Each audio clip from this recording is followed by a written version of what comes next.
যোৱাকালি যিখন মিটিং হৈছিলে সেই মিটিংখনৰ উদ্দেশ্য আছিল বিয়াৰ দিনবাৰ ঠিক কৰা বেলেগ কাৰণে এখন মিটিং নাছিলেই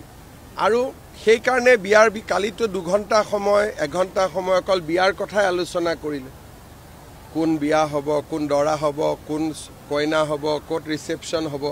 এইবিলাকে তেওঁলোকে আলোচনা কৰিলে কালিতো পলিটিক্যাল কথা একো আলোচনা কৰাই নাই তেওঁলোকে মুখ্যমন্ত্ৰীয়ে জনা দৰকাৰ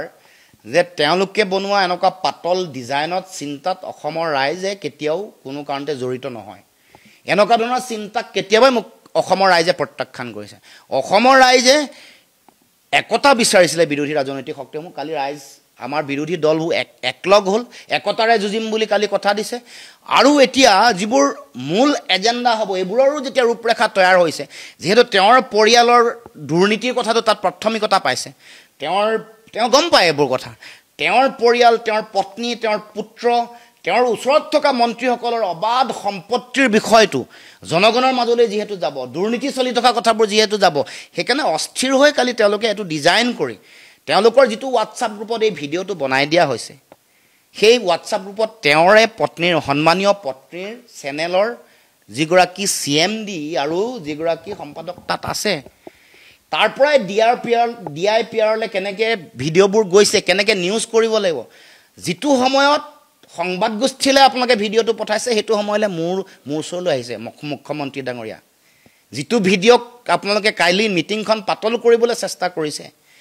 সেই কথা বতৰাবোৰ যে আপোনালোকৰে উদ্দেশ্য প্ৰণোদিতভাৱে যে কৰে সেইবোৰত কোনো গুৰুত্ব নিদিয়ে আমি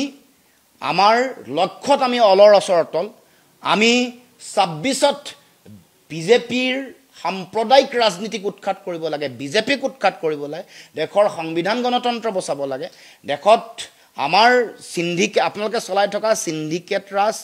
কলা বেপাৰীৰ দপদপনি আমাৰ মাটি বেলেগক দিয়া বনিয়া গোষ্ঠীক অৰ্পণ কৰা আপোনালোকৰ সিন্ধিকেট ৰাজ এইবোৰ উৎখাত কৰিব লাগে আৰু অসমৰ জনগণক যে ন্যায় দিব লাগে তাৰ কাৰণে একতাৰে যুঁজি বিজেপিক উৎখাত কৰিম সেই লক্ষ্যত আমি অলৰ অচৰ অটল হৈ আছো সাম্প্ৰদায়িকতা আৰু আপোনালোকৰ উদ্দেশ্য প্ৰণোদিত প্ৰচাৰে আমাক বিচলিত কৰিব নোৱাৰে মুখ্যমন্ত্ৰীয়ে নিজৰ জিভা নিয়ন্ত্ৰণ কৰক সংযমী হৈ